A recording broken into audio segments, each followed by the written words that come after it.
Tonight, let me take you on a journey into a garden that is not of flowers and fountains, but of ideas quiet, simple, and enduring. Imagine walking through ancient Athens as the sun lowers into gold, and slipping behind a modest stone wall where a philosopher tends to olive trees, offers figs to his friends, and speaks of a life that does not chase glitter, but peace. His name is Epicurus, and though centuries have passed, his voice still whispers a message both radical and strangely comforting. That pleasure, the very thing we chase endlessly, may be the seed of our own undoing, unless we learn to love simplicity. You may have heard the name Epicurean and thought of banquets, indulgence, and luxury. But here, under the soft shade of his garden, we find a different truth, that a single cup of water can be as satisfying as a feast, and that freedom, friendship, and serenity are worth infinitely more than fame or fortune. Tonight, as you close your eyes and drift, I'll guide you through his philosophy gentle step by gentle step, not as a lecture, but as a story, a landscape you can wander in. We will walk through his ideas like quiet hallways, pausing to rest, to breathe, to let each thought soften the mind and invite sleep. So, settle in. Let the noise of the day grow dim. Together, we'll enter the garden of Epicurus, where simplicity blossoms into joy, and the wisdom of an ancient philosopher becomes a lullaby for the restless heart. Close your eyes and let yourself drift back in time. The air is warm, the sun descending in soft golden light across the city of Athens. You hear the faint clatter of sandals on stone streets, voices of merchants closing their stalls, children playing near fountains, the chatter of philosophers in the marketplace. This is a city that has long prided itself on wisdom, on debate, on the brilliance of Socrates and Plato and Aristotle. But tonight, we are not following those voices into crowded squares or echoing lecture halls. Tonight, we are going somewhere quieter, somewhere unexpected. You find yourself leaving the bustle of Athens, walking just a short distance beyond its walls. The air feels different here. The noise fades into a softer murmur, and a scent of earth and olives begins to replace the smell of dust and stone. Before you stands a modest gate, simple and unadorned. Beyond it lies a garden, no grand temple, no marble columns towering above, just the sound of rustling leaves, the shade of trees swaying gently in the late breeze, and a small community gathered in conversation. This is the garden of Epicurus. What makes this place unusual, what makes it quietly radical, is not only the philosophy taught here, but the very fact that you have been allowed to enter. In Athens, philosophy often belonged to the privileged, the educated, those who had the time and wealth to pursue lofty questions. Plato's Academy and Aristotle's Lyceum were impressive, but their doors were not open to all. Here, however, behind this simple gate, you notice something striking. The group seated among the fig trees and vines is diverse in a way that Athens had rarely seen. Women, who were so often excluded from the public life of the city, are here as students, as participants in the discussion. Slaves, men who in other places would have been dismissed as less than human, are welcomed with dignity. Foreigners, strangers with accents that betray their origins far beyond Greece, sit comfortably, listening and speaking as equals. The garden is a sanctuary, not only from noise, but from hierarchy. At the center of this gathering, Epicurus himself, a man of calm demeanor and gentle expression. Unlike some philosophers who thundered in argument, Epicurus spoke with a softness that drew people in rather than overwhelmed them. He was not interested in dazzling with rhetorical fireworks. He wanted instead to soothe, to heal, to guide. His philosophy was never about conquest of the mind, but about liberation of the heart. As you imagine yourself stepping through this garden gate, consider the courage it took for Epicurus to open such a place. He lived in a society where sharp divisions defined life. Men over women, citizens over slaves, Greeks over foreigners. Yet here he invited all to gather, to learn, to share meals and thoughts together. In the rustle of leaves, in the laughter of companions, you sense a quiet revolution. The garden itself was carefully chosen. Unlike the stone halls of the academy, the garden was alive, breathing, filled with the hum of insects and the warmth of the soil. Epicurus believed that philosophy was not an abstract exercise, but something rooted in everyday life, in how we eat, how we sleep, how we speak to one another. The garden reflected this. It was a place where one could rest in the shade, share simple bread and water with friends, and in doing so, already live a piece of the philosophy being taught.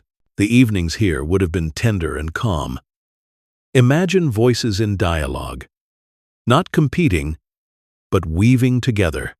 Someone poses a question about the fear of death, and Epicurus responds, gently explaining that death is nothing to us, because when we exist, death is not, and when death comes, we are not.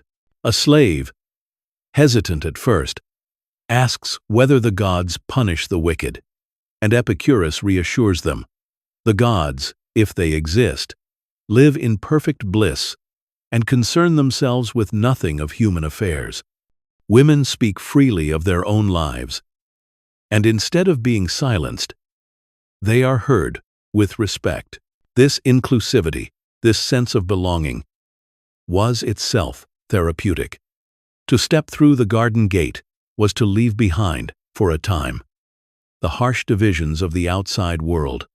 Inside, one found not status or wealth, but companionship, tranquility, and an earnest search for truth. Epicurus knew that philosophy without community was fragile.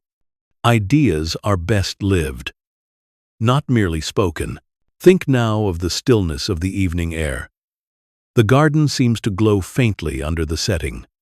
Sunday Epicurus looks around, not as a master surveying pupils, but as a friend among friends. His teaching was not meant to create followers or disciples, but to create people who could live with peace in their own souls. To enter this place was not to receive knowledge from above, but to discover within yourself a capacity for serenity that had always been there, waiting, just hidden by noise, fear, and desire. The garden was more than a school. It was a living symbol of the philosophy itself, modest, inclusive, free of pomp, rooted in nature, grounded in friendship. As you drift deeper into this image, you can almost hear Epicurus's words floating through the leaves. Send me a pot of cheese so that I may feast if I wish. For him, joy was not in excess, but in knowing that even the simplest food, shared among friends, was a banquet. And so you sit quietly now at the garden's edge, listening, letting the sound of conversation blend with the gentle rhythm of your own breath. The gate is open for you, as it was for all who sought refuge here. And as the stars begin to emerge above Athens, you feel what Epicurus intended all along. Philosophy as medicine for the soul, a place where burdens lighten, fears dissolve, and the heart learns how to rest. When you hear the name Epicurus, perhaps a certain picture forms in your mind. A long table covered in roasted meats, golden goblets brimming with wine, laughter, loud and careless, plates overflowing with delicacies. The word Epicurean in modern language has come to mean someone who delights in luxury, in indulgence, in feasts of the senses. But if Epicurus himself could walk among us now, he might smile faintly at this picture and then shake his head, for nothing could be further from his true meaning. Epicurus, the man who welcomed you through the garden gate, was no preacher of extravagance. He did not measure pleasure in banquets or excess. His idea of pleasure was gentler, quieter, something so modest that most people overlook it entirely.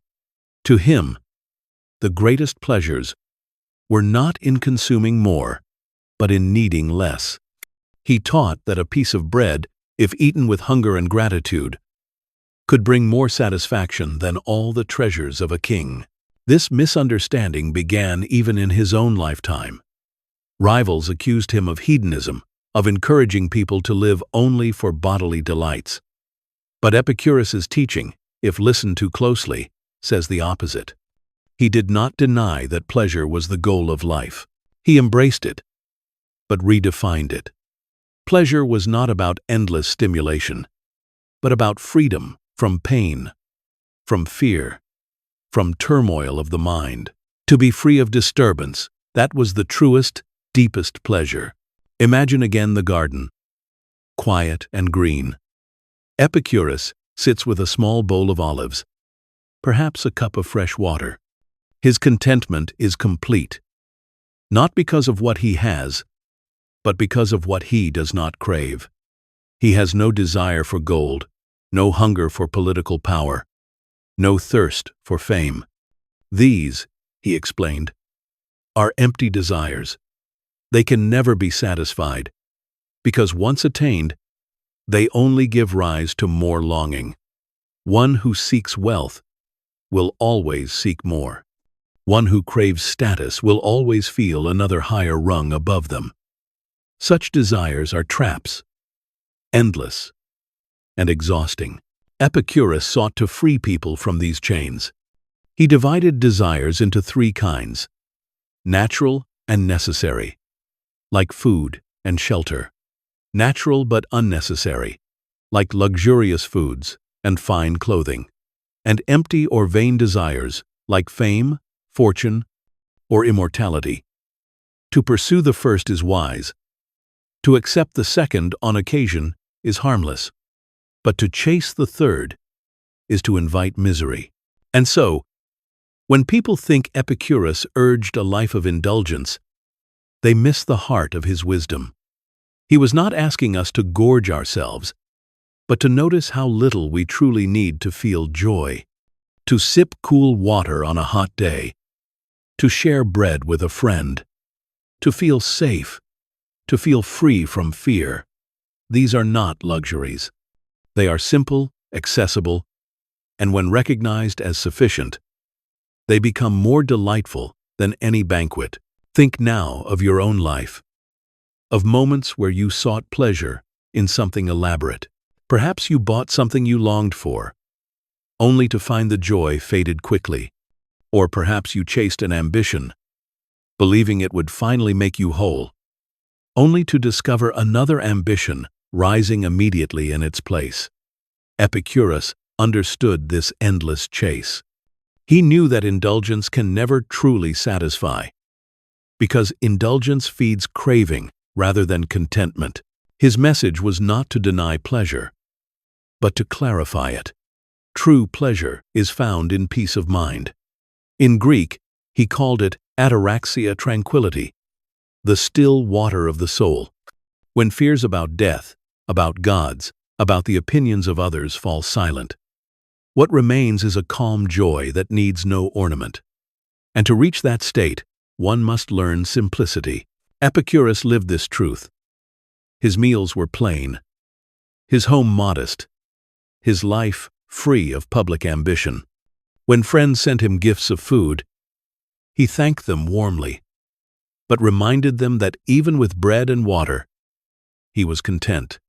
His delight was not in rejecting pleasures out of severity, but in knowing he did not depend on them. To enjoy something is good. To need it desperately is bondage. This is why, though misunderstood, Epicurus's teaching endures. It whispers to us that happiness is not waiting at the end of some long pursuit, not hidden in luxury, not for sale in markets. It is within reach now, in the simplest of things. If only we can quiet our cravings long enough to notice. So as you rest, as you feel your breath slow and your body grow heavy, imagine Epicurus beside you, speaking softly in the still night. If you wish to make a man rich, do not give him more money. Take away his desires. With those words, the misconception fades. Indulgence was never the lesson. Simplicity was. And in that simplicity lies the kind of pleasure that does not burn out, does not fade, but endures like the quiet stars above the garden, eternal and serene.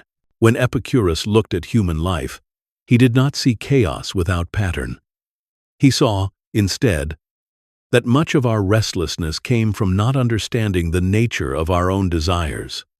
We are pulled in many directions, always chasing, always wanting, yet rarely pausing to ask what kind of wanting this really is.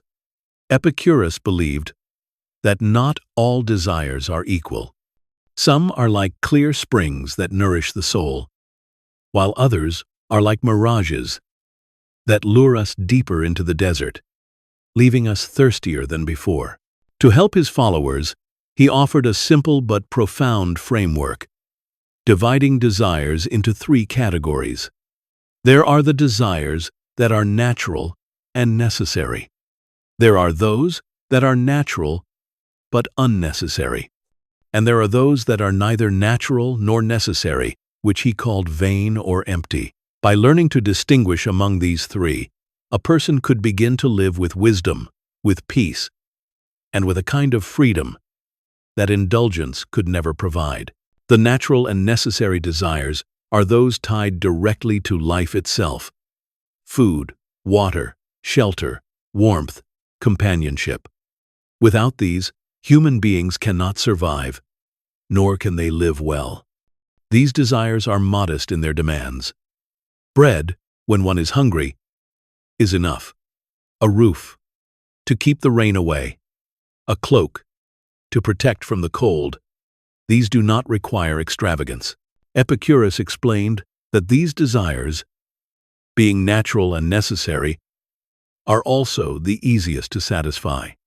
A meal of barley bread, a drink of fresh water, the company of a trusted friend, such things bring not only survival, but contentment. To honor these desires is to live simply and securely, free from fear of destitution. Then there are the natural but unnecessary desires. These are not false or harmful by their nature, but they extend beyond what is needed. To enjoy a rich meal instead of plain bread, to prefer a fine house instead of a modest one, to seek comfort beyond what survival requires. These are natural to want, for they appeal to our senses. Epicurus did not condemn them. He acknowledged that it is pleasant to taste honey, to hear music, to rest on soft cushions, but he warned that these are not necessary for happiness. To depend on them is to risk disturbance. For once they become needs, instead of occasional enjoyments, the soul grows restless when deprived of them. Thus, the wise person might partake when fortune offers such pleasures, but they will never hinge their peace upon them. Finally, there are the vain desires, neither natural nor necessary. These are the cravings born not from our nature, but from opinion, from culture, from illusions, whispered into the human mind. Wealth without end, fame, glory, power, the endless ambition to rise above others. These desires have no natural limit, because they are not grounded in what the body requires or the soul needs to be at peace. The desire for bread ends when the stomach is full, but the desire for wealth never ends, for there is always more to gain, and always someone richer. Fame, too, has no boundary, for even the most celebrated figure still fears being forgotten. These desires are called vain, not because they feel unimportant, but because they cannot deliver what they promise. They promise happiness, yet leave us emptier, anxious, and enslaved to a chase with no conclusion. Epicurus's division of desires is not abstract theory. It is a practical map, a guide for living. Imagine yourself at a table. Before you is bread, water, perhaps an olive. Hunger fades, thirst is quenched, and you feel satisfaction. This is natural and necessary desire fulfilled. Now imagine someone brings figs, cheese, a sweet cake. To taste these is delightful. But if tomorrow they are absent, your peace should remain, for they were natural but unnecessary. And then, imagine another whispering in your ear, that unless the meal is served on golden plates, unless all of Athens praises your feast, you are nothing. This whisper feeds vain desire, and the result is not joy, but torment. In this way, Epicurus gave his followers a method to examine their own cravings. When desire arises, one can ask, is this natural? Is this necessary? If both, then pursue it without shame. If natural but not necessary, enjoy it, but remember its place. If neither, let it go, for it will never bring what it promises. This teaching, simple as it seems, is revolutionary. It tells us that happiness does not depend on vast wealth or extraordinary circumstances. It depends only on learning to desire wisely. For the poor person who understands this can live more richly than a king who does not. And the one who desires only what is natural and necessary will never be at war with their own life. As you listen, feel how this idea softens the edges of your own wants. The breath you take, the comfort of the bed beneath you, the safety of this moment, these fulfill the natural and necessary. You need no banquet, no applause, no crown. Already, the simplest desires are met. And in their quiet satisfaction, Epicurus's promise of tranquility begins to unfold. Now let us linger a little longer on the third category, the vain desires, those shadows that have haunted humanity for as long as memory reaches. These are the desires that whisper in grand voices, urging us to believe that without them, we are incomplete. They tell us we must be admired, that we must be rich, that we must hold power over others, or else our lives are wasted. Epicurus looked upon these desires with compassion, for he knew how seductive they were, but also with clarity, for he saw the suffering they caused. Imagine a man in Athens who begins with modest needs. He earns enough to live, to feed his family, to rest at night without hunger. At first, this is enough. But then he notices his neighbor has more land, another has finer clothes, and another commands respect in the assembly. Suddenly his modest house feels small, his meals too plain, his life too quiet. The seed of comparison takes root, and what once satisfied now feels like deprivation. The man begins to chase. He gathers wealth, yet finds no peace, for each new possession only casts his gaze toward someone with more. He climbs in status, yet trembles at the thought of falling. He tastes power, yet cannot sleep, for fear of losing it. This is the weight of vain desires. They burden the soul with endless craving. Unlike hunger for bread, which ends when one is full, these desires have no natural limit. Wealth is never enough. Status is never secure. Power is never complete. To pursue them is to enter a race without finish, a climb without summit. The soul grows weary, and yet it cannot stop, for it believes falsely that the next step will finally bring rest. Epicurus warned that the pursuit of wealth often enslaves more than it frees. A man who desires only enough to live simply is free, for he can satisfy his needs with little. But a man who desires riches is never free, for he becomes servant to his own ambition. He must flatter. He must labor beyond reason. He must guard his treasure against thieves. He must fear the envy of others.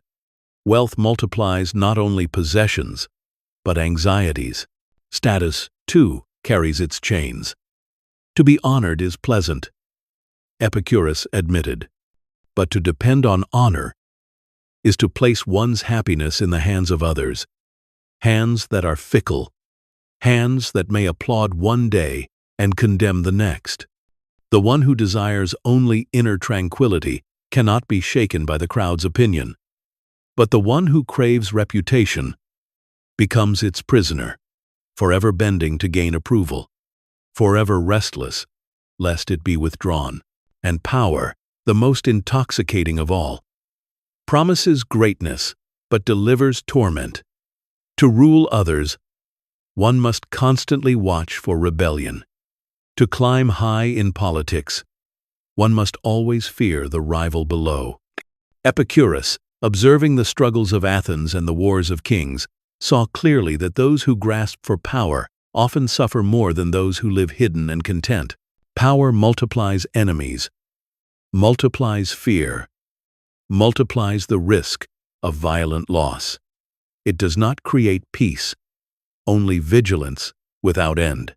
For Epicurus, the tragedy was not merely that vain desires fail to satisfy, but that they blind us to the sufficiency of what we already have. While one is chasing wealth, one forgets the sweetness of simple bread. While one is chasing status, one forgets the joy of friendship. While one is chasing power, one forgets the serenity of freedom. In this way, vain desires rob us twice. First, by their false promises, and second, by making us ungrateful for the gifts already in hand. The weight of these desires is heavy, and yet many carry them willingly, thinking they are crowns. Epicurus's wisdom was to show that by setting them down, by refusing to be ruled by them, life becomes light again. He encouraged his followers to practice gratitude, to notice that once the natural and necessary are fulfilled, the rest is surplus, not necessity. To desire less is to be rich already. And so, as you rest now, think of these vain desires as heavy stones placed upon the heart. Each one whispers, "More, more, more," but you are free to lift them away, one by one. With each breath, you lay aside the stone of wealth, the stone of status, the stone of power. What remains is a heart unburdened, able to feel the quiet pleasure of existence itself. Epicurus called this the highest joy, the joy of freedom, of tranquility, of living lightly in a world that so often teaches us to carry too much. Imagine, for a moment, a hot day in ancient Greece. The stones of Athens radiate heat, and dust rises from the streets with each passing step. People hurry about their business, their bodies heavy with the weight of the sun, their throats dry, their lips parched. In such a moment, when the simplest of needs calls out more loudly than any ambition, a person is handed a cup of cool water. They drink, slowly at first, then deeply, and in that instant, they feel relief, renewal, and even joy. Epicurus would point to that moment and say, Here is proof that true pleasure is not found in abundance or extravagance, but in the most modest satisfaction of what we truly need. This is what we might call the cup of water principle. Epicurus often used examples like this to remind his students that pleasure is not always about reaching higher, acquiring more, or indulging in rarities. Rather, it is about recognizing how little is required to soothe the body and calm the soul. when thirst is quenched, when hunger is eased, when shelter shields us from the cold, the body enters a state of peace. And when the body is at peace, the mind is free to rest in tranquility. Epicurus believed that much of human suffering comes not from lacking what we need, but from failing to notice when our needs are already met. A man might drink the water, but instead of delighting in its refreshment, he complains that it is not wine. He fills his stomach with bread, but frowns because it is not seasoned with herbs. He has a bed to sleep in, but dreams restlessly of finer sheets. Such a person, Epicurus explained, will never know satisfaction, for he has lost the ability to savor the simple pleasures that lie within reach. The cup of water principle is not about rejecting comforts altogether. Epicurus did not scold those who enjoyed honey or cheese or the occasional feast. Instead, he urged people to train themselves to take joy in the simplest satisfactions, so that they would never be enslaved by longing. To him, it was a form of freedom.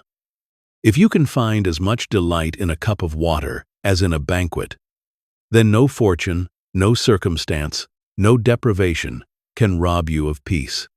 You carry happiness within you, because you have learned to recognize it in the smallest things. In his letters, Epicurus wrote that the wise person knows how to be content with bread and water.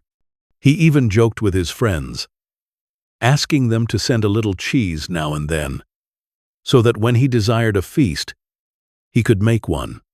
The humor reveals something profound. To Epicurus, even the simplest addition to plain food could feel like a banquet if one approached it with gratitude. The feast was never about quantity or rarity. It was about perspective, about the ability to savor. Think of your own life for a moment. The times you were truly content were perhaps not the times of greatest abundance, but the moments of simplest relief. A sip of water when you were thirsty, the warmth of a blanket on a cold night, the quiet of the evening after a long day. These are the moments that linger, that bring not frenzy, but calm. Epicurus understood that to notice these moments, to truly notice them, was the secret to living well. The cup of water principle also teaches resilience. Life is uncertain. Fortunes rise and fall. Possessions are gained and lost. But if your happiness depends on little, you cannot be shaken easily. If bread and water can satisfy you, then no misfortune can make you destitute. The world may strip away its luxuries, but you remain rich, because you know how to delight in the simplest of things. This is why Epicurus said that wealth consists not in having great possessions, but in having few wants. There is also a tenderness in this teaching. To sit with a friend, to share bread and water, to laugh together under the shade of a tree, this was the true banquet of Epicurus's garden. What others called poverty, he called abundance. And what others chased endlessly, he showed could be found already at hand. So as you lie here, listening, notice your own cup of water. It might be the rhythm of your breathing, steady and calm. It might be the softness of the pillow beneath your head, the warmth of the blanket across your body, the simple gift of rest. These, too, are satisfactions that cost little, yet they carry profound pleasure when acknowledged. You need not wait for grander things to arrive. The smallest satisfactions are already here, waiting quietly, ready to ease your soul into peace. Epicurus's teaching is gentle but firm. When you can be happy with little, you will never be poor. And when you cannot, no matter how much you gain, you will never be rich. The cup of water principle is not about denying yourself joy, but about discovering joy in the places where it has always been small, quiet, and abundantly enough. In the quiet sanctuary of his garden, Epicurus often said something that puzzled outsiders, but delighted his students. He said that of all the things which wisdom provides for the happiness of life, by far the greatest is the possession of friendship. To him, friendship was not a decoration to life, but its fortress, its most reliable refuge. In an uncertain world, shaken by fortune and fate, friends were the strong walls that made a life secure. Why did Epicurus, who spoke so often of bread and water, of simple shelter, of modest pleasures, elevate friendship to such importance? Because he understood that even when the body is nourished, the soul may still feel restless if it is alone. Bread can satisfy hunger, water can quench thirst, but only friendship can soothe the deeper ache of the human spirit, the longing to be seen, to be understood, to be cared for. In Athens, many philosophers spoke of reason, of virtue, of the order of the cosmos. But in Epicurus's garden, among the fig trees and olive branches, laughter was heard. Conversations stretched into the evening, and meals were shared, not as duties, but as expressions of joy. Here, friendship was lived, not theorized. Women, men, slaves, foreigners, those who were excluded elsewhere, sat together as companions. No one was ranked, no one was silenced, no one was unworthy. This equality itself nurtured bonds of trust, for friendship thrives where competition fades. Epicurus believed that friendship was both practical and profound. Practically, friends provided protection. In a world without modern institutions, to have loyal companions was to have a safety net. They could help in hardship, defend against enemies, share resources in times of need. But beyond the practical, Epicurus saw friendship as the purest source of joy. To know that someone delights in your existence, not for your wealth or status, but for who you are, is a pleasure more enduring than any banquet. He even said that it is not possible to live pleasantly without living wisely, honorably, and justly, and it is not possible to live that way without friendship. For how can one live wisely if one does not share wisdom? How can one live justly if one does not practice justice with others? How can one live pleasantly if one has no one to share in the pleasure? Friendship was the thread that wove together the entire fabric of a happy life. Consider again the garden. The students do not eat alone. They share bread. They pour wine into one another's cups. They talk under the evening sky. A slave tells a story. A woman offers insight. A philosopher laughs at himself. In these moments, philosophy ceases to be an abstract pursuit. It becomes lived, embodied in the warmth of companionship. This was Epicurus's quiet genius. To see that happiness is not merely an inner state, but a shared condition. Friendship, for Epicurus, also dissolved fear. He taught that the two greatest obstacles to happiness were fear of the gods and fear of death. But even lesser fears, fear of poverty, fear of abandonment, fear of misfortune, were softened in the presence of friends. To know that one is not alone, to know that someone will stand beside you in dark times, this transforms fear into bearable weight. The fortress is not stone, but trust, and within it, one sleeps peacefully. Epicurus himself modeled this. He was known for writing affectionate letters to friends, reminding them of his gratitude for their companionship. Even in his final illness, suffering with great pain, he wrote that he was still joyful, remembering the conversations and laughter he had shared with his companions. For him, friendship was stronger than suffering, stronger even than death. In the modern world, where possessions are abundant but loneliness often grows, Epicurus's words reach us with renewed clarity. He whispers that no feast can compare to the comfort of a friend's presence. No treasure can outweigh the joy of shared laughter. No honor can surpass the peace of knowing you are loved. Friendship, he tells us, is not an accessory to happiness. It is its core, its fortress, its greatest joy. So, as you rest, think of those who have shared moments of your life, those whose kindness has touched you, those who have stood beside you in quiet loyalty. Let gratitude for them settle gently over your heart. And if you feel alone, remember Epicurus's lesson, that friendship is always possible, always waiting to be cultivated, always more precious than gold. For in the end, it is not wealth or power that secures a happy life, but the fortress built of simple bonds of trust and love. In the quiet evenings of the garden, when the sky glowed softly with fading light and the city of Athens hummed in the distance, Epicurus would often remind his friends of the greatest treasure a human being could hope to possess. Not gold, not fame, not even the pleasures of food or drink, but a calm and steady mind, free from fear, free from disturbance, resting in gentle peace.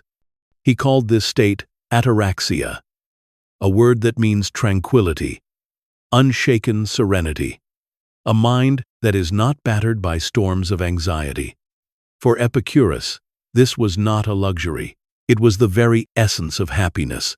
Fear, he observed, is the hidden tyrant of human life. It does not shout, but it weighs heavily, pressing on the heart in quiet hours, filling even pleasant moments with unease. Fear of poverty makes us restless in our work. Fear of disgrace keeps us enslaved to opinion. Fear of pain haunts us even in health. And above all, fear of death casts a long shadow over every joy. What good is a feast, he asked, if you eat it with dread? What use is wealth, if you are always afraid of losing it? Epicurus saw that until the roots of fear were pulled up, true pleasure would remain out of reach. The philosophy of the garden was not a denial of fear, but a medicine for it. Epicurus treated the soul as a kind of patient, wounded by needless anxieties, poisoned by superstitions, troubled by illusions. His teachings were remedies, not abstract games. Just as a doctor prescribes herbs and diets for the body, Epicurus prescribed thoughts and practices for the mind. And the result he sought was not ecstasy, not frenzy, but ataraxia, the sweet stillness of a mind at rest. He began with the fear of the gods. In the Greece of his time, people imagined deities who ruled with tempests of anger, who punished mortals with famine or flood, who demanded sacrifices and feared disrespect. Such beliefs left people trembling, uncertain, always anxious that some unseen force might strike them down. Epicurus countered with gentleness. If gods exist, he said, they live in perfect bliss, in divine peace. And what is perfectly blissful has no need to meddle in human affairs, no reason to torment or punish. The gods, if they are real, are models of tranquility, not tyrants. To fear them is to misunderstand their nature. Then he turned to the fear of death, which he called the greatest obstacle to joy. Death, he explained, is nothing to us. When we are, death is not. When death comes, we are not. The two never meet. The thought may seem stark, but to Epicurus it was liberating. Fear comes from imagining death as a kind of eternal suffering, a darkness in which we are trapped forever. But death is not experience. It is the absence of experience. It is not a punishment, but a simple end, like a dreamless sleep. To realize this is to let go of the shadow that hangs over every life, the constant anxiety that steals joy from the present moment, even fear of pain. Epicurus sought to ease. Pain, he noted, is often short, sharp, and quickly gone. When it lasts, it usually diminishes, becoming tolerable. And when pain is intense and unrelenting, it often leads to release through death, which itself is nothing to fear. By contemplating this, by reminding themselves of the limits of suffering, his followers could quiet the dread that exaggerates every ache into a monster. Fear magnifies pain more than pain itself. Ataraxia comes from knowing the truth and seeing that what we fear is often far smaller than the picture painted in our minds. The achievement of ataraxia does not mean that life is without challenge. It means that the mind learns to dwell in the present, not dragged endlessly into futures that may never come or chained to pasts that cannot be undone. It means learning to enjoy bread without envying banquets, to drink water without longing for wine, to see the rising sun without fearing its setting. A tranquil mind is not numb, it is alive, but steady, like the calm sea under moonlight, reflecting the world without distortion. Epicurus did not imagine that ataraxia would fall from the sky. It must be cultivated, practiced, nourished by philosophy. His garden was itself a place of ataraxia, free from the noise of the city, free from the arguments of politics, free from the rivalry of schools that sought victory rather than peace. Here, in quiet conversation, in shared meals, in gentle laughter, his students learned how to loosen their grip on fears, how to let anxieties dissolve like mist in morning light. Perhaps, as you listen, you too feel the weight of fear, subtle but familiar, the worries of tomorrow, the regrets of yesterday, the unknown of what lies beyond life itself. Epicurus speaks across the centuries, reminding you that these fears are not chains you must carry forever. You are free to set them down. Death is nothing to you. The gods, if they exist, do not trouble themselves with anger. Pain is bearable or brief, and the future is not yet written. So why live in its shadow when the present moment is enough? The freedom from fear is the greatest freedom, because it returns you to yourself. It allows you to breathe without heaviness, to eat without distraction, to love without dread of loss. Ataraxia is the gift of philosophy, the gentle hush that makes room for genuine joy. And as you drift into sleep, you too can practice this freedom, letting each breath carry away a little of the weight, until what remains is only stillness, the same stillness Epicurus cherished in the heart of his garden. Pleasure, Epicurus taught, is the beginning and the end of a happy life. Yet he was careful to explain what kind of pleasure he meant, because he saw with sharp clarity how easily the pursuit of pleasure can turn from freedom into bondage. To chase indulgence without wisdom is not to live in joy, but to live in servitude. It is to be ruled by what one craves, never free, never content. This he called a kind of tyranny, the tyranny of pleasure itself, when misunderstood. Imagine again the man who eats not to satisfy hunger but to feed desire. At first, the food delights him. The taste is sharp, the texture rich, the sweetness lingers. But soon, enough is no longer enough. One cake becomes two, two become three, and the body, burdened, begins to ache. What promised delight now delivers discomfort. Yet the man cannot stop, because his mind has learned to seek more, to expect more, to cling to the fleeting burst of taste. The pleasure becomes a chain, binding him to repetition, dulling his freedom. This, Epicurus warned, is how many live. Not only in food, but in wealth, in sex, in drink, in every indulgence that the senses invite. The problem is not the pleasures themselves, which are natural and can be sweet when enjoyed with measure. The problem is the dependence, the need, the restless hunger that grows when one forgets moderation. To need what is unnecessary is to surrender one's freedom. To depend on indulgence is to become its slave. True pleasure, he explained, is not found in the chase, but in the absence of pain, in the freedom from disturbance. A full stomach, a quenched thirst, a body at ease, a mind at rest. These are pleasures that endure, because they do not demand more. The indulgent man, always reaching for another taste, another thrill, becomes like a prisoner chained to his cravings. But the wise man, content with bread, content with water, content with enough, walks freely. He enjoys delights when they come, but he does not depend on them. He is not their servant. This insight is not only about the body, but about the soul. Consider wealth. At first, it seems a pleasure to gain more. A new house, a new garment, a new possession. Each promises happiness. And for a moment, it delivers a spark. But soon, the spark fades, and desire moves to the next thing, the next goal, the next symbol of status. The man is never satisfied, never at rest. He lives not for pleasure, but for craving itself.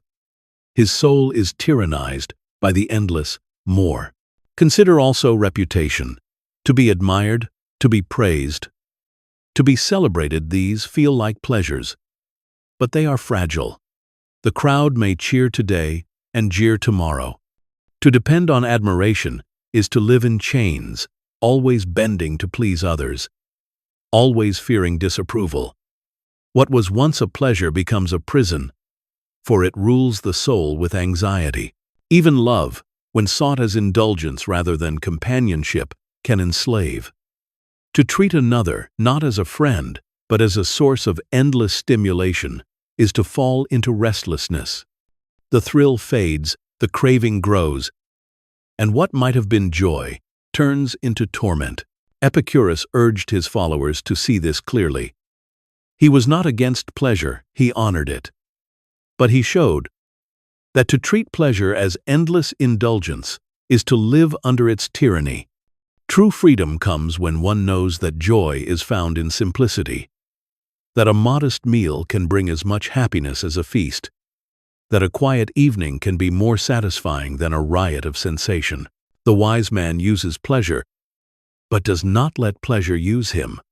This teaching was revolutionary, because it turned the common idea upside down.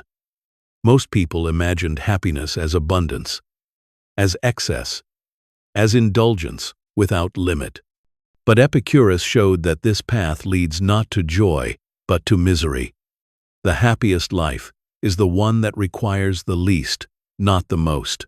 The freest life is the one that can find delight in enough, not in excess. Think of your own life now, as you rest. How often have you reached for something, food, drink, entertainment, believing it would finally satisfy, only to feel the same hunger return again? Epicurus whispers that you need not live in that cycle. The tyranny of pleasure can be broken. Look instead to simplicity, to the peace of sufficiency, to the quiet joy that does not enslave. In the garden, this was lived daily. Students ate together, but the meals were plain. They laughed, but without extravagance. They shared, but without competition. And in this simplicity, they discovered a pleasure deeper than indulgence, the pleasure of freedom itself, the pleasure of knowing that nothing more was needed, the pleasure of being content. So as you drift toward sleep, remember Epicurus's counsel. Pleasure is not the enemy, but neither is it the master. Let it be a companion, not a tyrant.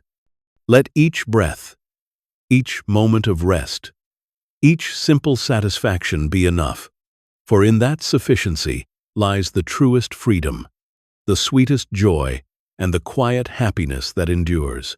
When people came into the garden of Epicurus, they often carried with them invisible burdens, Worries pressed upon their hearts, anxieties clouded their minds, and fears clung to them like shadows. Some feared the wrath of the gods. Others trembled at the thought of death. Some despaired because they believed happiness was beyond their reach, and others were crushed by the thought that suffering was inescapable.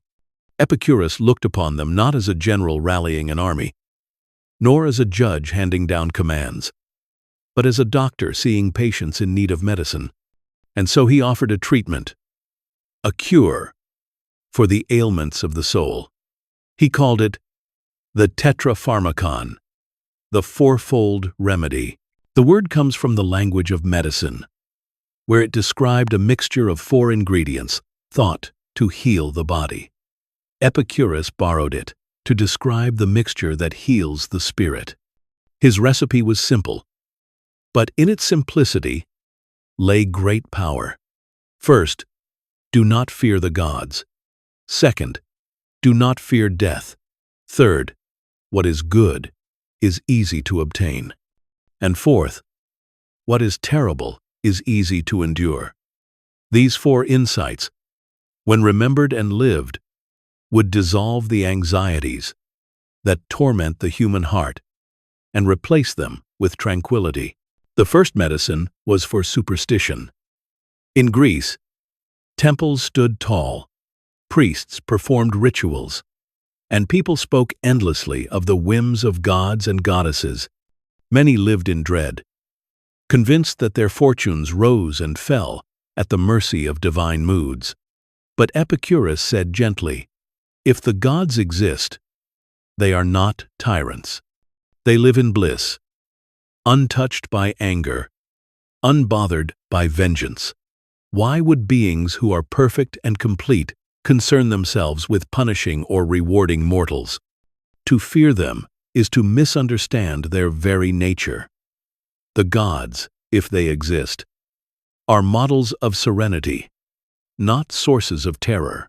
The first cure is to let go of the fear that the heavens are hostile.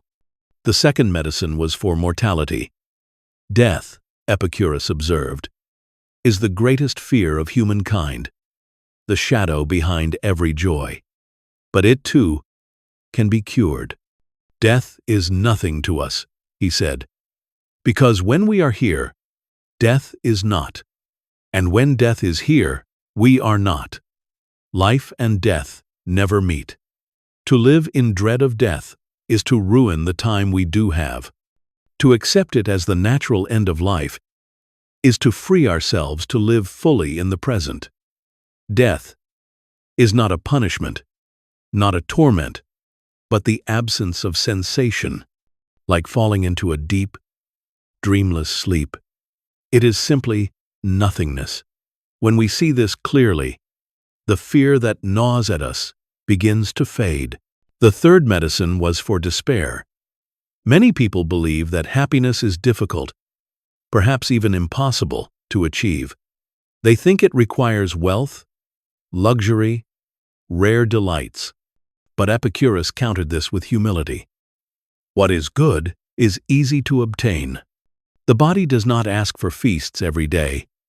It asks only for bread when it is hungry, water when it is thirsty, shelter when the weather turns cold, and companionship when the heart grows lonely. All these can be found with modest effort.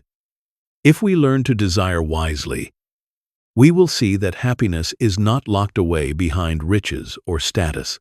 It is near at hand, waiting in the small and simple things that life freely offers. The fourth medicine was for suffering. People often exaggerate the power of pain, trembling at the thought of what might happen, imagining it to be unbearable. But Epicurus reminded his students that what is terrible is easy to endure. Pain is either sharp and brief, in which case it quickly passes, or it is long but mild, in which case it can be borne. Even the worst pain has its limits, and when it becomes too much, it often brings with it the release of death, which is nothing to us. To see this is to understand that while suffering is real, it is not infinite, not as monstrous as our fears make it. Together, these four principles form a shield for the soul. Each one by itself is helpful, but together they create a fortress of calm. Without fear of gods, the heavens become a source of wonder, not dread. Without fear of death, life becomes lighter, more precious, freed from the shadow of doom. With the knowledge that the good is easy to obtain, every day becomes abundant. And with the understanding that what is terrible is easy to endure, suffering loses its power to crush us. The Tetrapharmacon was not a chant, not a superstition of its own, but a clear set of thoughts to be remembered and practiced. Epicurus would encourage his followers to reflect on these truths often, to let them settle deeply into the mind, so that when anxiety stirred, the remedy was already near at hand. Like herbs brewed into tea, these thoughts could soothe the inner restlessness, bringing the gentle calm of ataraxia. Perhaps as you lie listening, you feel the presence of these four medicines working even now. Imagine letting go of fear of divine punishment, freeing the skies above to be simply vast and beautiful. Imagine loosening the grip of death on your thoughts, allowing the present moment to be enough. Imagine noticing how much you already have: bread and water, warmth and rest, and feeling content. And imagine pain, whether in body or mind, placed into perspective, no longer infinite, but limited, bearable, a part of the human story. Slowly, the anxiety recedes, and what remains is tranquility, the peace that Epicurus believed was the true aim of philosophy. When the people of Athens looked up at the night sky, many saw a theater of power and judgment. They imagined gods watching from their thrones, ready to punish the arrogant, ready to reward the pious. Storms were thought to be signs of anger, plagues signs of divine displeasure, victories in war signs of divine favor. The lives of mortals seemed like playthings in the hands of immortal beings. Fear of the gods was woven into the very fabric of daily life, from sacrifices offered in temples to whispered prayers before every journey. Epicurus watched this fear and saw how it poisoned happiness. He saw men trembling at every misfortune, women anxious that their prayers had not been heard, children raised with dread of unseen powers. He knew that as long as people believed their lives were at the mercy of divine anger, tranquility would be impossible. And so he offered a different vision, one both daring and compassionate. Do not fear the gods. To Epicurus, if gods exist, they must be perfect beings, and perfection cannot include anger, cruelty, jealousy, or meddling. Such flaws belong to mortals, not to divine beings. If the gods are real, then they live in eternal bliss, untouched by human struggles, indifferent to wars, indifferent to sacrifices, indifferent to prayers. To fear them is to misunderstand what divinity truly means. The gods, if they exist, are examples of peace, not sources of terror. This teaching was radical. For centuries, people had believed they must win the favor of the gods to prosper, and that misfortune meant divine displeasure. Priests used these fears to control the masses. Rulers invoked them to justify their power. But Epicurus stripped away these illusions. He said plainly that the gods do not reward or punish. They simply are, or perhaps they are not. In either case, they should not be feared. He even suggested that the gods, if they exist, are like distant stars, beautiful to contemplate, symbols of serenity, but not involved in human affairs. They serve as models of ataraxia, beings who live in endless calm. To look upon them should not fill us with dread, but with inspiration. If they live in peace, we too can strive for peace. This vision freed his followers from endless anxiety. They no longer needed to offer sacrifices out of fear, nor interpret every illness or storm as a sign of divine wrath. Instead, they could focus on living well, cultivating friendship, savoring simple pleasures, and finding tranquility. The heavens were no longer threatening, but silent and serene. The stars could be admired without trembling. The winds could blow without suspicion. The rains could fall without fear. Epicurus was not an atheist in the modern sense, though some accused him of being one. He did not deny the possibility of gods, but he denied their interference. In doing so, he shifted the focus of philosophy from the heavens to the human heart. Happiness, he taught, is not a gift from the gods, but something we create for ourselves by how we think, how we desire, and how we live. To live without fear of the gods is to live free from superstition. It is to stop imagining punishments where there are none, to stop hoping for rewards that will never come. It is to stand in the present moment, under the open sky, and feel safe, knowing that the universe is not plotting against you. For Epicurus, this was essential medicine. Fear of the gods is a heavy chain. Removing it is the first step toward tranquility. As you rest now, imagine the sky above you. Perhaps you see stars, scattered and eternal.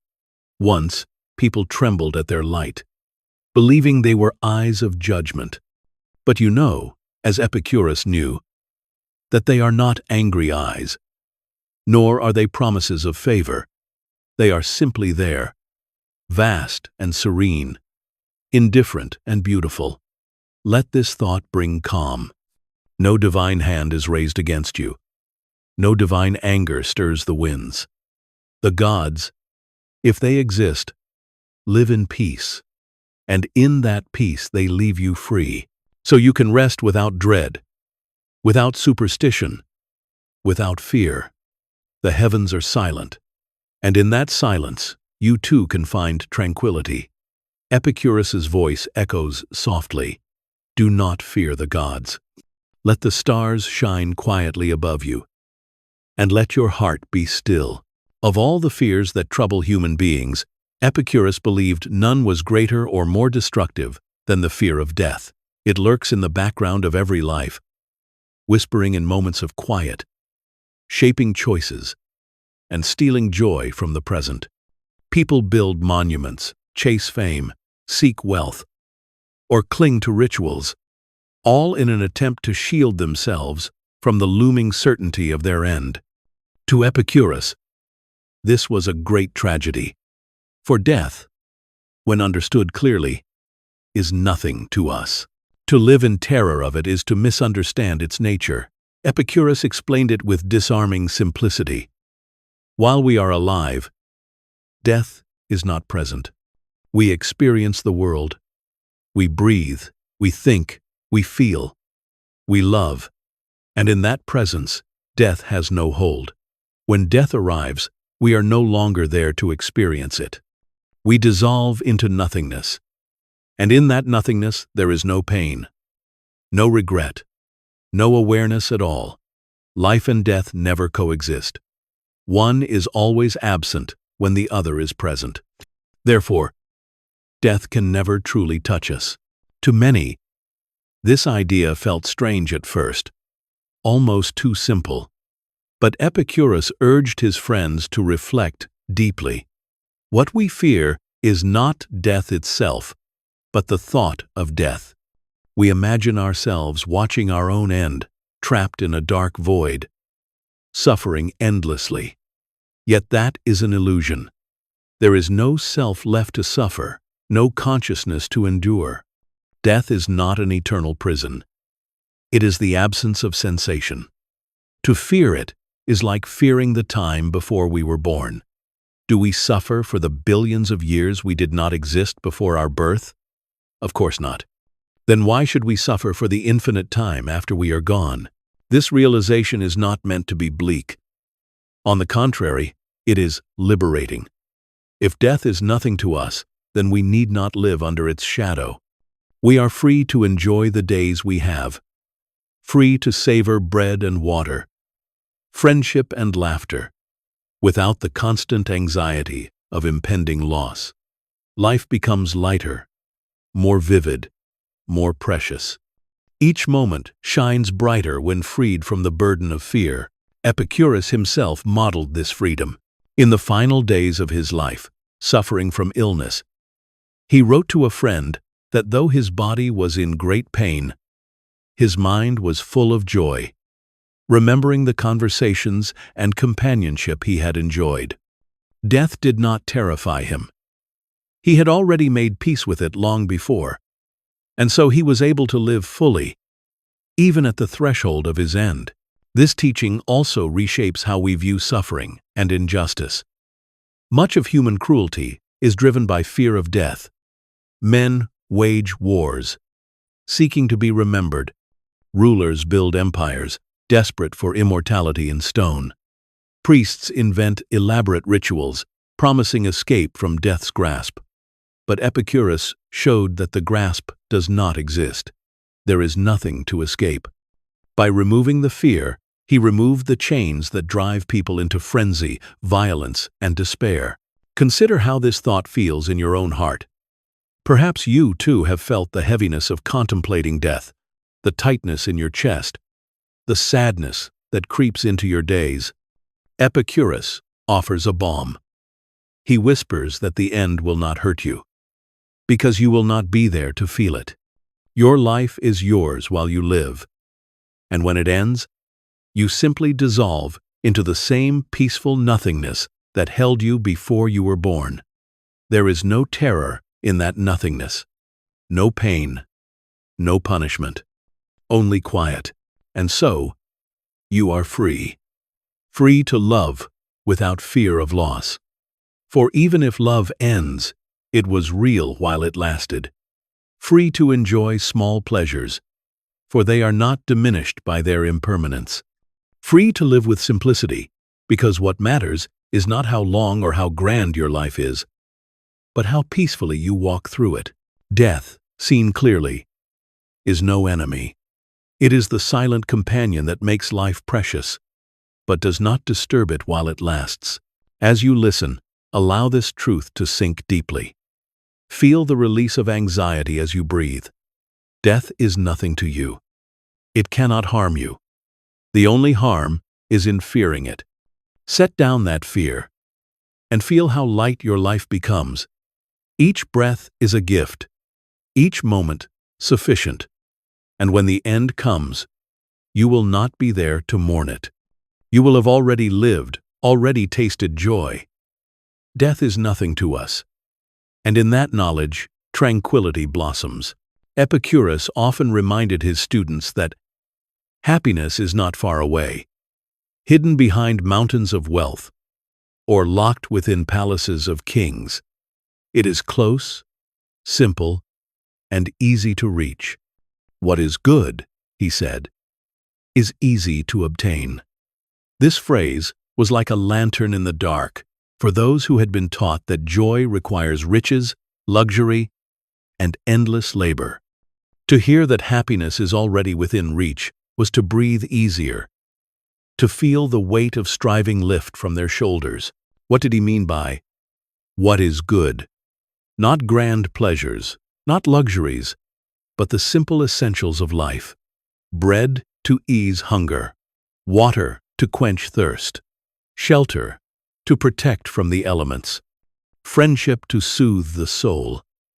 These are natural and necessary, and they can be attained with modest effort. Unlike wealth, which demands endless striving, or fame, which depends on the fickleness of others, these simple goods are secure, sufficient, and abundantly available to those who live with wisdom. Bread, in its plainness, carries more power to satisfy than the richest banquet, for it silences hunger. A crust of bread in the garden, shared among friends, was to Epicurus a feast greater than the king's table, because it brought contentment. Water, clear and cool, is sweeter than wine when one is truly thirsty. To drink deeply from a cup of water, after walking under the hot sun, is to know pleasure in its purest form. Shelter, whether a modest hut or a shaded tree, delivers comfort greater than any palace, because it brings safety and rest.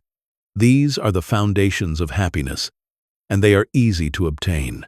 Epicurus would tell his students that once these needs are met, anything more is surplus. Pleasant, perhaps, but not necessary. The wise man does not despise surplus, but he does not depend on it. He enjoys honey when it comes, but he is content with bread when it does not. He delights in wine when it is offered, but he is happy with water when it is all that is available. He is not enslaved by desire, for he knows that what is truly good, what sustains life and brings peace, is never far away.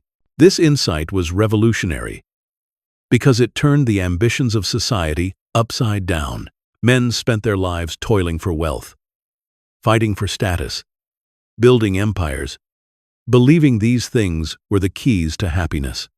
Epicurus pointed instead to the loaf of bread in their hands, the cup of water by their side, the friends seated next to them, and said, "Here is happiness. Why chase endlessly when it is already here?" To recognize this is to live with gratitude. Instead of always looking ahead, longing for what has not yet come, you look around and see that life's essentials are present. The body does not ask for more. The soul, when it learns to quiet its vain desires, does not need more. Gratitude transforms the ordinary into the extraordinary. A simple meal becomes a feast when received with thankfulness. A night of shelter becomes a palace when seen as a gift. This principle also gives resilience. If happiness depends only on what is good, and what is good is easy to obtain, then no twist of fortune can destroy your peace. Riches may be lost, but bread remains. Palaces may crumble, but shelter can be found. Reputation may fade, but friendship endures.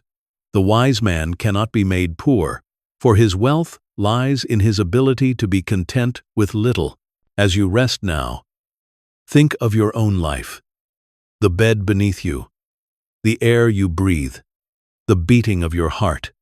These are sufficient for happiness, if seen rightly. You do not need more to feel peace. What is good is already with you, and it is easy to obtain.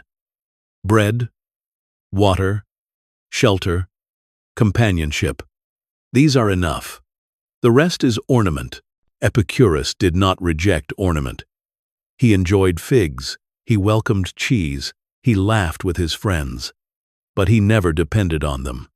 He knew that the highest joy was not in excess but in sufficiency. To be able to say, "I have enough," is to be richer than kings. For kings are often tormented by the thought that they do not yet have enough. The wise man, with bread and water, is free. So let this thought calm you. You do not need to strive endlessly. You do not need to chase what is far away. What is good is easy to obtain, and it is already here. In the simplicity of life's essentials, tranquility waits patiently. You need only open your eyes to see it, and open your heart to accept it. Then peace flows in like cool water, and joy settles softly, like bread shared among friends at dusk. Epicurus understood something about human beings that still rings true today. Much of our suffering comes not only from what we feel, but from what we fear. When pain visits us, we experience it directly, but we also imagine it growing, stretching into eternity, threatening to overwhelm us forever. The mind multiplies what the body feels, and in doing so, doubles the burden. Epicurus sought to loosen this hold.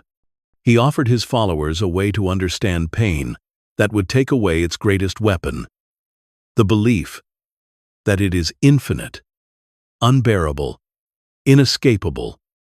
He reminded them with quiet confidence, "What is terrible is easy to endure." This statement seems bold, almost unbelievable at first. Anyone who has suffered illness, grief, or injury knows that pain can feel vast. Yet Epicurus invited his students to step back, to observe carefully. He asked them to notice that pain, however sharp, is always bound by limits. No agony can stretch beyond the edges of life itself. No torment can sustain itself without end. Even the most piercing pain either fades, subsides into something bearable, or ends with the release of death, which is nothing to us. Pain is temporary, and in its temporality lies its weakness. He explained that there are two kinds of pain: those that are sharp and brief, and those that linger but are mild. A cut on the hand, the sting of fire, the sudden strike of illness, these are intense, but they pass quickly. They flare like lightning and then dissolve. On the other hand, there are pains that remain: aches in the bones, weariness in the body, the discomfort of chronic illness. These are real, but they are not unbearable. The body adjusts, the mind learns to cope, and often the intensity is far less than the imagination paints. By seeing pain clearly, by refusing to exaggerate it in our fears, we can endure it with greater calm. Epicurus himself lived this teaching. Toward the end of his life, he suffered from kidney stones, a condition notorious for its pain. Yet he wrote to a friend that even in his final illness, his spirit remained joyful, remembering the conversations and the companionship of his friends. The pain of the body did not destroy the tranquility of his mind, because he had long trained himself to see pain as temporary and bounded. His serenity, even in the face of suffering, was a living example of his philosophy. This perspective changes the way we experience difficulty. Imagine, for instance, the sudden shock of injury. The mind panics, imagining hours or days of torment ahead. But if you remember Epicurus's words, you know that the sharpest pains are short-lived.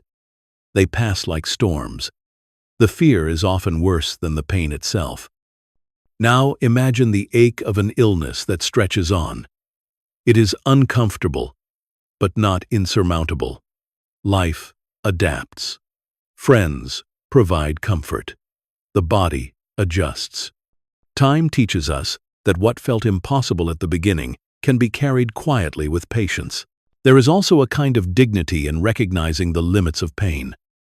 The tyrants of history, Epicurus noted, could threaten their victims with suffering, but they could never make it endless. At worst, pain leads to death. But death itself is no experience, no punishment, no harm.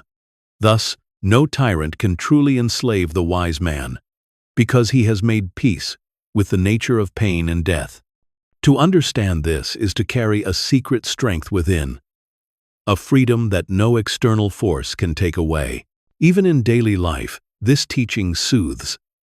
The headache that throbbed in the morning lessens by night. The grief that once felt unbearable softens over the years into memory. The stress that seemed endless eventually passes, replaced by other rhythms of life. Nothing terrible lasts forever. And most of what lasts forever is not terrible. As you lie here, perhaps you feel small discomforts in your own body, a stiffness in the muscles, a weight of fatigue, a restlessness in the mind.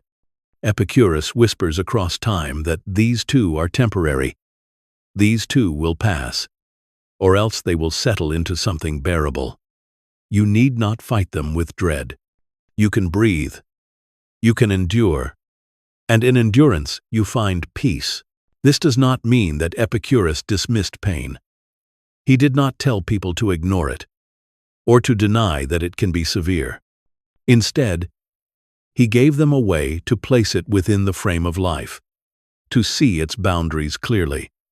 Pain is not infinite. Pain is not eternal. And when we know this, fear loses its grip, and we can live with greater serenity. Perhaps that is the deepest gift of this teaching. The body may suffer, but the mind need not double the burden with fear. With calm understanding, the wise person endures what comes, knowing that all things pass, and that within the passing lies the promise of peace. Step again into the garden, the quiet sanctuary Epicurus created just outside the busy streets of Athens. The walls are not high, the buildings are not grand, but the air is filled with a sense of ease. Here, philosophy is not written in marble or spoken in lofty speeches, but lived in the small rhythms of daily life. To understand Epicurus's teaching, one need not search through complicated texts. One only has to watch the way he lived, among figs and olives, bread and water, laughter and friendship. The meals in the garden were simple: a loaf of bread, a handful of olives, sometimes a piece of cheese, if fortune or a friend's generosity allowed. Figs, sweet and plentiful in season, offered their gentle flavor. Wine was present, but never excessive, poured lightly into clay cups, sipped slowly, while conversation carried on. These meals were not about indulgence, not about showing wealth, but about reminding everyone that happiness is found not in abundance, but in sufficiency. Hunger eased, thirst quenched, companionship shared. This was the true feast. Epicurus himself delighted in these simple gatherings. He was not a philosopher who hid in isolation or wrapped himself in austerity. He laughed often, welcomed all who entered, and reminded his companions that to be content with little is to live like a god among men. The gods, after all, need nothing, for they are complete in themselves. To live simply, needing only the essentials, is to taste something of that same completeness. The garden was also a place of equality, and this was as important as the figs and bread on the table. Women sat beside men, slaves beside free citizens, foreigners beside Athenians. In a society filled with hierarchies and exclusions, the garden was a quiet revolution. Epicurus believed that philosophy should heal all, not only the privileged. And so laughter in the garden was shared laughter, not confined by rank or wealth. The simplicity of the garden extended beyond food and equality. It was in the way Epicurus taught. His words were clear, direct, stripped of ornament. He did not argue for the sake of victory, but spoke for the sake of healing. His goal was not to prove his brilliance, but to free others from fear and unnecessary desire. In this, too, his philosophy was simple: do not complicate life with illusions, when tranquility is found in clarity. Visitors to the garden often remarked that it felt like stepping out of the frenzy of Athens into another world.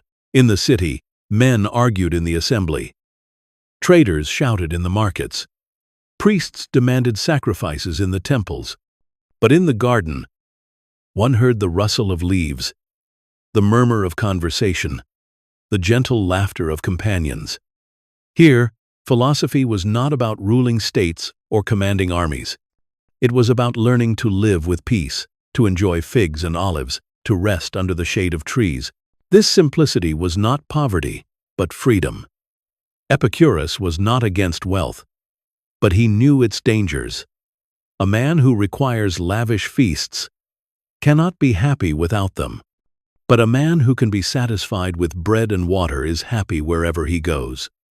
The garden taught its students that happiness is always near at hand, never far away.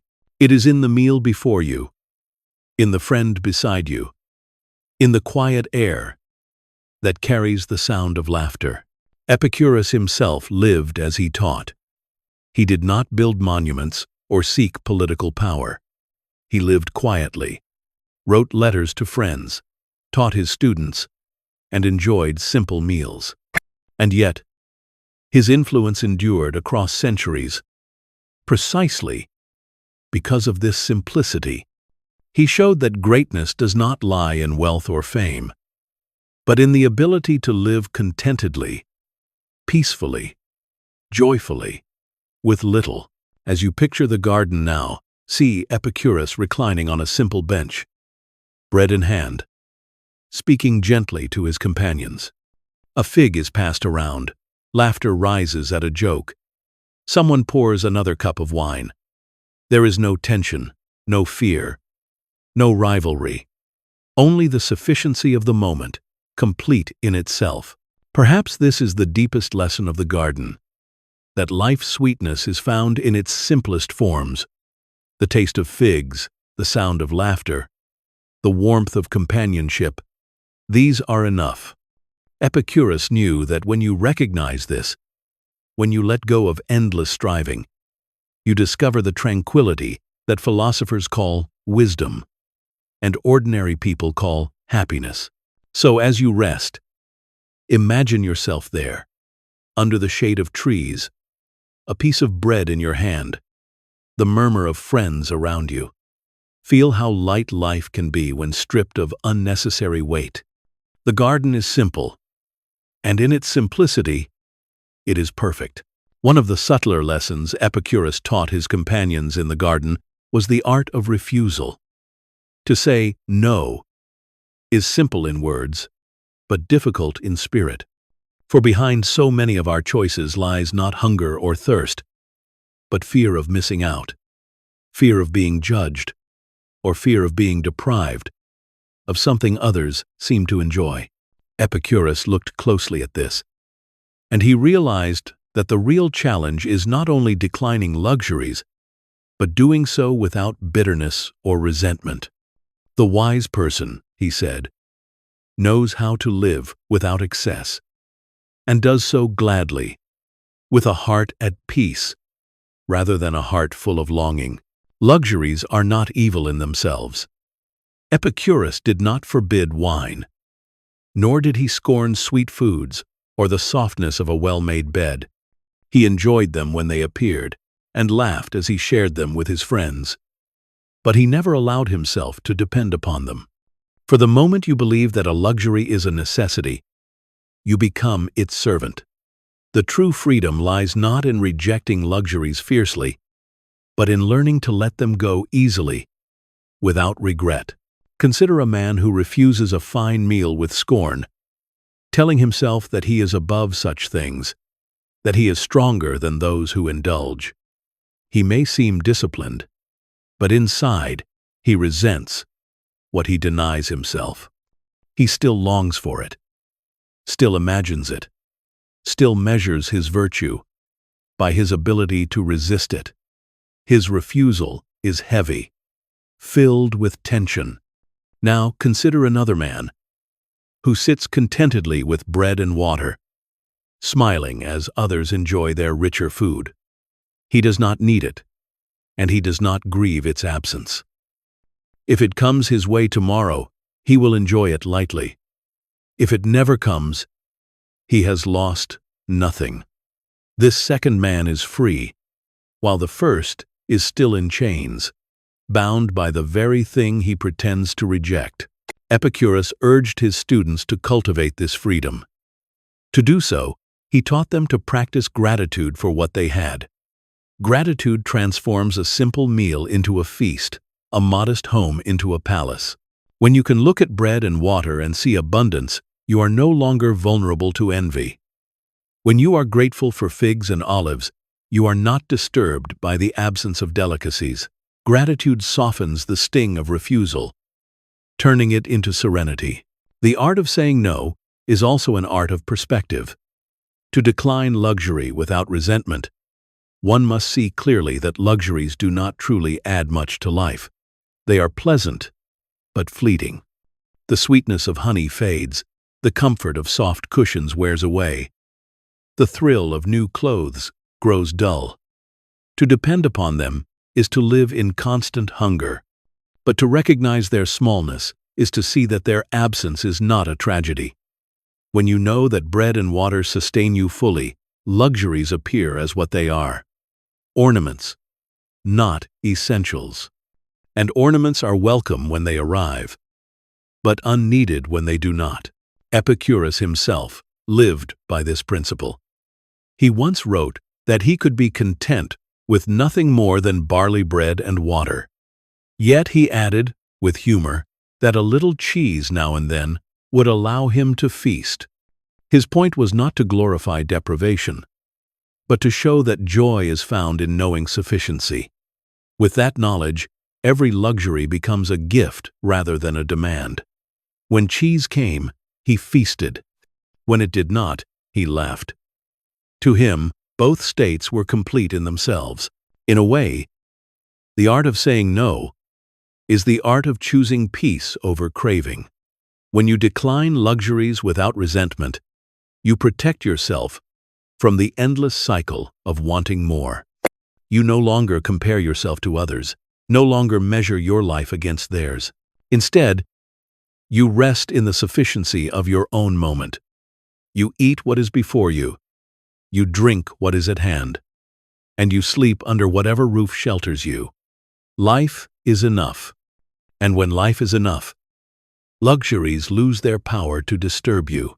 This teaching is particularly powerful when you imagine living in a world full of noise and temptation. In Athens, Epicurus saw men ruin themselves for wealth, betray friends for status, chase after pleasures that left them empty. Their lives were filled with striving, and yet they felt poor. The garden offered another path, the freedom of sufficiency. To say no without bitterness was not to lose, but to win a kind of inner kingdom, a wealth that cannot be taken away. As you rest now, imagine yourself in that garden. Before you is bread and water, olives and figs. Around you are friends, laughing gently. Outside, the world chases luxuries with desperation. But here you feel none of that weight. You do not resent what you do not have. You delight in what you do. You say no without bitterness, because your yes to this moment is already enough. This is the art Epicurus wished to share, the art of refusal that frees the soul, the art of contentment that makes every day abundant. When most people hear the word pleasure, they imagine indulgence. They think of banquets heavy with food, cups overflowing with wine, nights filled with music and excitement. They picture pleasure as intoxication, a state of excess, a life overflowing with sensation.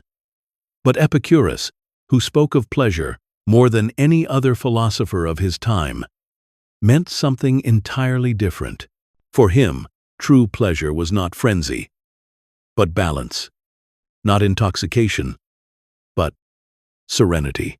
He explained it simply: the highest pleasure is not found in adding more, but in removing pain, disturbance, and craving. When the body is free of hunger, when the mind is free of fear, when the heart is free of endless desire, what remains is a calm, steady happiness.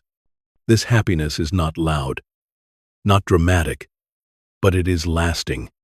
It is like a calm sea under the sun, rather than a storm that crashes and breaks. Epicurus called this state ataraxia, tranquility of mind, and aponia, freedom from bodily pain. Together, these form the foundation of true pleasure. They are not about intoxication or frenzy, but about balance. When you are not disturbed, you are already happy. When you are not craving, you are already full. The mistake most people make, he said, is to believe that happiness requires more, when in truth, it requires less. Think of thirst on a hot day. You drink a cup of water, and the thirst fades. At that moment, you are perfectly satisfied. But the man who believes happiness requires more, keeps drinking, seeking wine, seeking extravagance, never stopping to notice that satisfaction already arrived with the first sip.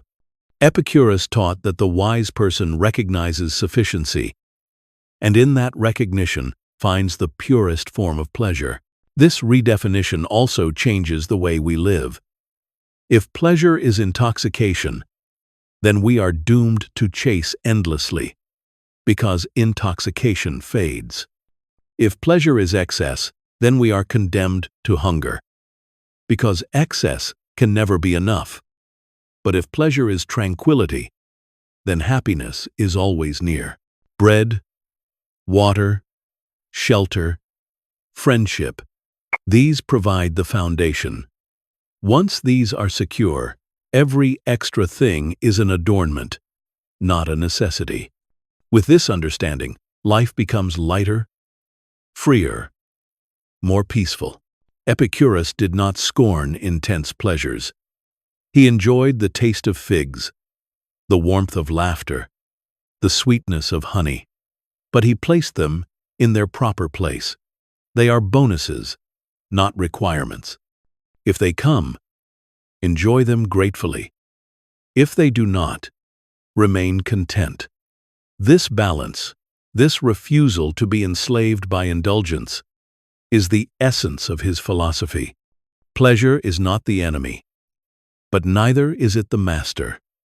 It is the companion of wisdom, walking alongside in moderation. To many outsiders, this sounded strange. His rivals accused him of being a hedonist, a man who taught indulgence, but his life contradicted them. His garden was simple, his meals plain, his joys modest. He laughed with friends, drank water more often than wine, and wrote letters full of gratitude for the smallest things. He lived proof that true pleasure is serenity. This teaching also has a quiet beauty when applied to the soul. For Epicurus, pleasure was not only about the body, it was also about the mind, freed from anxiety, freed from fear of gods and death, freed from endless craving, to wake without dread, to live without envy, to rest without regret. These are the greatest pleasures. They require no banquet, no excess, no intoxication. They require only clarity, wisdom, and balance. As you reflect now, let yourself feel this redefinition. You do not need to chase more or wait for some grand event to be happy. If your body is at ease, if your breath is steady, if your mind is calm, you are already in pleasure. You are already complete. Serenity is the sweetest form of joy, because it does not fade when the feast ends or the music stops. It endures quietly, like the night sky filled with stars, unchanged by the noise of the city below. So, let Epicurus's voice remind you. Pleasure is not intoxication, but serenity. Not excess, but balance. And in that balance, you will find the happiness that does not waver, the tranquility that carries you gently into sleep, the peace that endures beyond all fleeting desires. Ambition has a way of presenting itself as noble. It whispers that to strive is to be virtuous, that to climb higher is to be worthy, that only those who achieve ever greater things will leave behind a life of meaning. From the days of ancient Athens to our own, people have carried this voice inside them, and many have given their lives to it. They have sacrificed health, peace, and even friendship to feed the restless fire of ambition. Epicurus, however, saw ambition not as a noble companion, but as a set of chains. He saw that the endless pursuit of goals beyond sufficiency leaves the soul forever hungry, never able to rest. The man driven by ambition is always looking past what he has. If he earns wealth, he sees another richer. If he wins honor, he notices another more admired. If he achieves power, he fears someone rising beneath him. The ambition that once promised satisfaction instead multiplies desires, like a flame fed with too much fuel, always rising higher, never content to burn steadily. Epicurus knew that such a life is not one of freedom, but of bondage. For the ambitious man is never free to enjoy the present. His joy is always deferred, tied to the next achievement, the next conquest, the next summit that promises peace but delivers only another climb. Ambition also ties the soul to the judgments of others. For what is wealth without comparison? What is honor without spectators? What is power without subjects? To be ambitious is to place your happiness in the hands of those who may withdraw it at any time. The applause of the crowd may turn to silence. The respect of neighbors may sour into envy.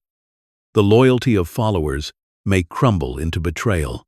To depend on ambition is to depend on what cannot be controlled.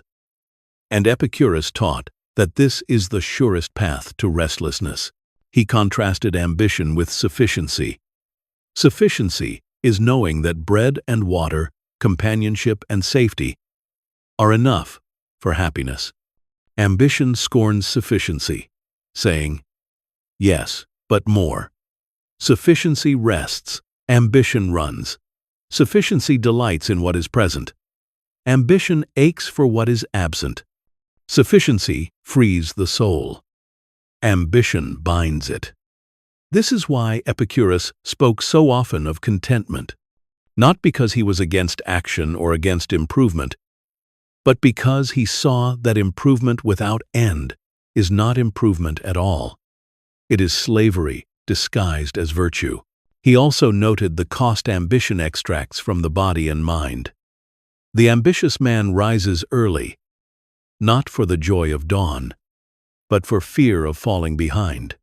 He eats in haste, not to satisfy hunger, but to be first at the table of opportunity. He lies awake at night, not from pain, but from worry that his efforts will be undone. Even when his hands are full of wealth, his heart is empty of peace. And all the while, life slips quietly past, the simple joys unnoticed, the sweetness of fruit, the laughter of a friend, the comfort of rest.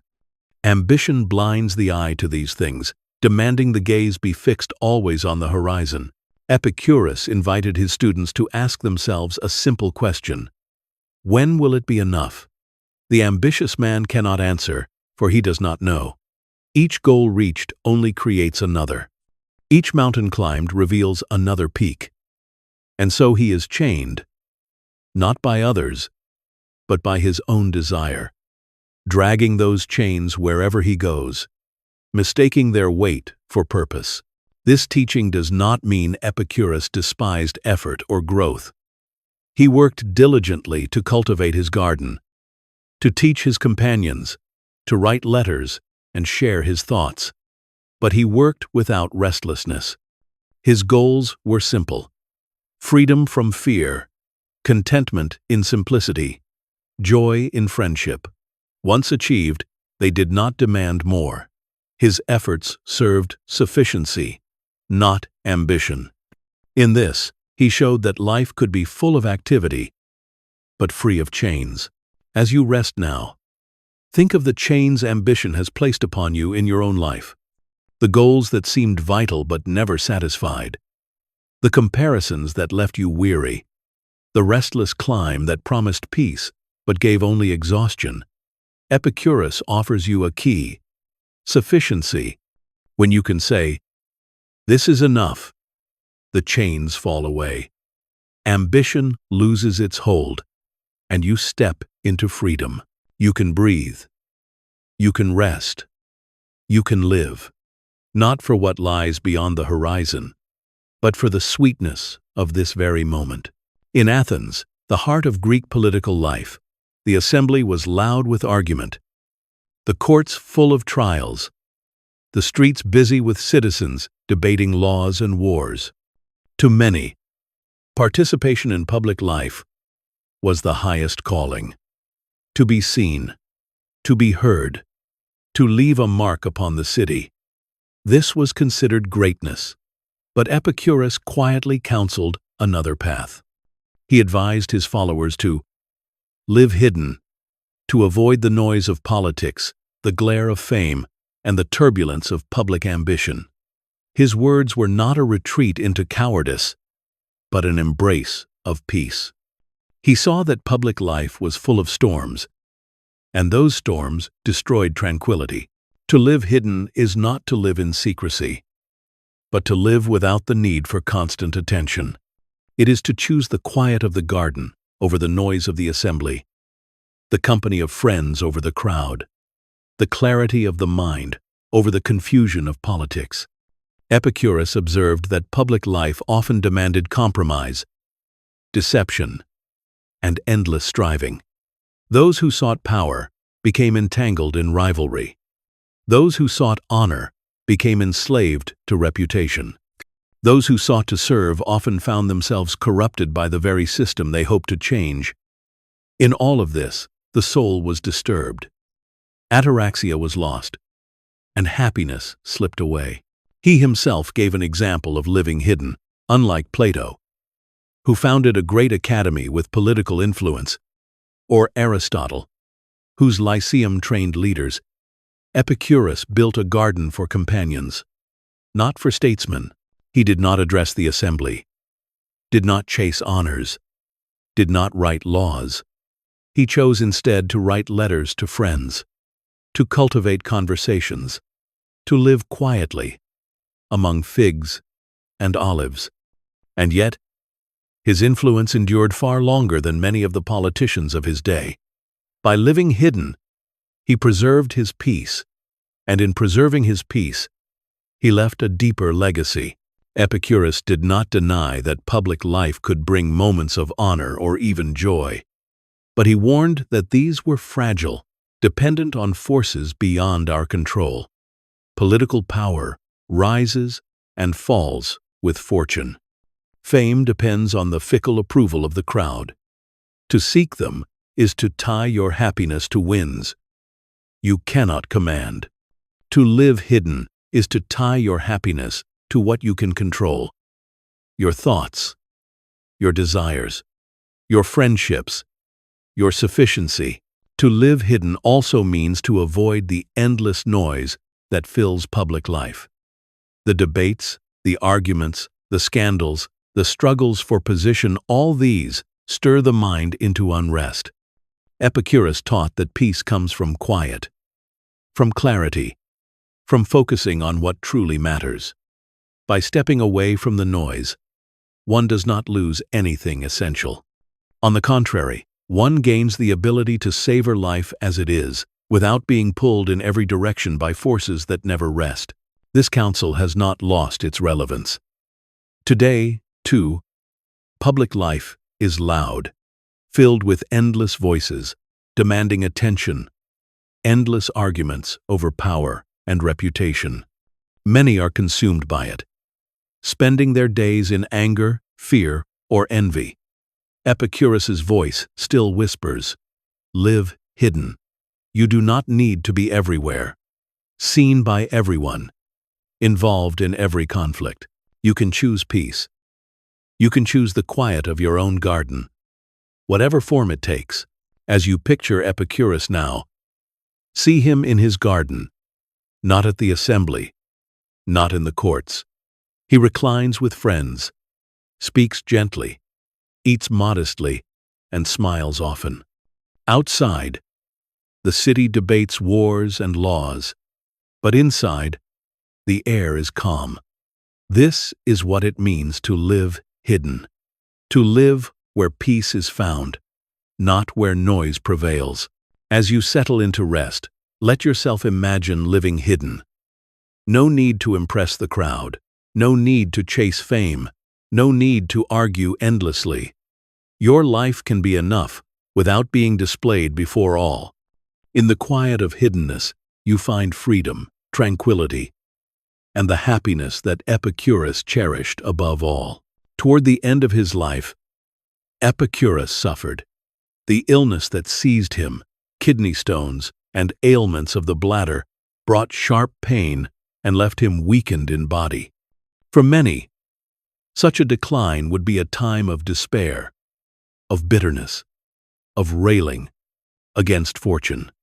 Yet Epicurus, who had lived his life teaching that pain is endurable, that fear is unnecessary, and that happiness lies in sufficiency, met his own death as he had lived calm, gentle, and even joyful. The record of this comes to us in the form of a letter he sent to a friend, written in the last days of his life. In this letter, Epicurus admitted without disguise that he was in great pain. He did not pretend the illness was easy. The body suffered. The body cried out. But then, almost in the same breath, he told his friend that his mind was filled with joy. Why? Because he remembered the conversations, the companionship, and the laughter he had shared with his friends in the garden. He thought of figs passed around the table, of bread broken and shared, of the soft hum of voices at dusk. He remembered the freedom from fear he had cultivated, the simple pleasures that had sustained him, the serenity that no illness could steal. This letter is remarkable because it shows the philosophy lived to the very end. It was not theory for him, not words meant to impress. Even in suffering, he drew strength from the memories of joy, from the knowledge that pain is temporary, and from the conviction that death is nothing to fear. He embodied the fourfold cure he had taught for decades. He did not fear gods, for he knew they lived in bliss and had no wrath for mortals. He did not fear death, for he knew it would be nothing to him. He reminded himself that what was good had always been easy to obtain: bread, water, friendship, and that what was terrible, even pain, was endurable. The letter is often described as his final feast, not because he sat at a banquet table in his last days, but because he feasted on memory, on gratitude, on the sweetness of what had been lived. The body may have been frail, but the mind still tasted joy. He left this world not as a man defeated, but as a man fulfilled, satisfied with the life he had lived, grateful for the simplest pleasures that had made it abundant. Imagine him there, reclining in pain yet writing with steady hand, smiling faintly as he thought of the garden. He does not write of fear. He does not write of regret. He does not write of longing for what never came. He writes of joy. He writes of gratitude. He writes as a man who has discovered a kind of immortality in memory and friendship, a life well lived echoing in his last hours. For his companions and students, this was perhaps his greatest lesson. Philosophy, after all, is tested most strongly at the threshold of death. And here was their teacher, serene even as the body failed, consistent with all he had taught. He showed them that peace is not fragile, not dependent on perfect health or endless youth. It can endure to the end if it is built on wisdom and simplicity. The story of his last letter is not only about death, but about the power of memory. Epicurus showed that joy can be carried within, even when circumstances outside turn harsh. By recalling friendship, by savoring gratitude, he turned suffering into a space of calm. This was his final feast, the feast of remembrance, sweeter than any banquet. And it is a reminder for us, too, that even when life is difficult, the memory of kindness, of love, of shared moments can sustain us, lighten the burden, and carry us through. As you listen now, you might reflect on your own final feast someday. not in sadness, but in recognition that the joys you gather now will remain with you, like figs ripening in memory. To live simply, gratefully, wisely, is to prepare such a feast for yourself, so that when the last days come, you too may look back, not with fear, but with calm, nourished by the moments that made life beautiful. Epicurus's final feast was not served on golden plates. It was served in memory, in gratitude, in serenity, and that, he would remind us, is the richest feast of all. And now, as our journey through Epicurus's garden draws to a close, let us return gently to the present moment. You are not in ancient Athens. You are here, lying in your own space, perhaps in darkness, perhaps with faint light, still flickering at the edges of your room. The day has been lived, its noise slowly dissolving, and now you are carried into the quiet of night. Just as Epicurus welcomed his companions into the garden, so too can you welcome yourself into this space of rest. Think of what you have learned tonight. Epicurus did not ask for grandeur, nor did he promise immortality. He showed us that peace lies in freedom from fear, in gratitude for simplicity, in friendship, in sufficiency. He lived gently, laughed often, and asked for little. He knew that bread and water could be a feast if met with gratitude. He knew that pain has limits, and that death is nothing to us. He knew that to say no without resentment, to decline luxuries without bitterness, was to live free. And he knew that the truest pleasure is balance, serenity, and rest. These teachings are not far away. They are not locked in books or in temples. They are already here, in your breath, in the comfort of the bed beneath you, in the quiet air around you. What is good is easy to obtain, and tonight you have already obtained it. You are sheltered. You are fed. You are alive. You are enough. Epicurus would smile at this moment, reminding you that happiness is not complicated. It is here, waiting, as soon as you let go of craving and sink into gratitude. So let yourself rest now. There is no need to chase, no need to strive, no need to hold the weight of tomorrow. Ambition can sleep. Fear can dissolve. Desire can grow quiet. What remains is tranquility, the soft stillness that Epicurus called ataraxia. You do not need more to be happy. You already have enough. Bread, water, shelter, and now, rest. Imagine, if you wish, that you are once again in the garden. The night is calm. The trees rustle softly in the breeze. Friends sit nearby, their laughter fading into the quiet of evening. A cup of water rests in your hand, cool and simple. You drink, and it is enough. The stars above are silent, not eyes of judgment, but points of serenity, indifferent and beautiful. You lie back, safe within the walls of the garden, and you let the night carry you gently toward sleep. Epicurus would remind you that to be content with little is to be rich, that to live without fear is to be free, that to rest in sufficiency is to taste something of the divine. So breathe slowly. Feel your body grow heavy. Let your mind grow still. Simplicity is enough. This moment is enough. You are enough. And as your eyes close fully, you drift. Not in anxiety, not in longing, but in gentle peace.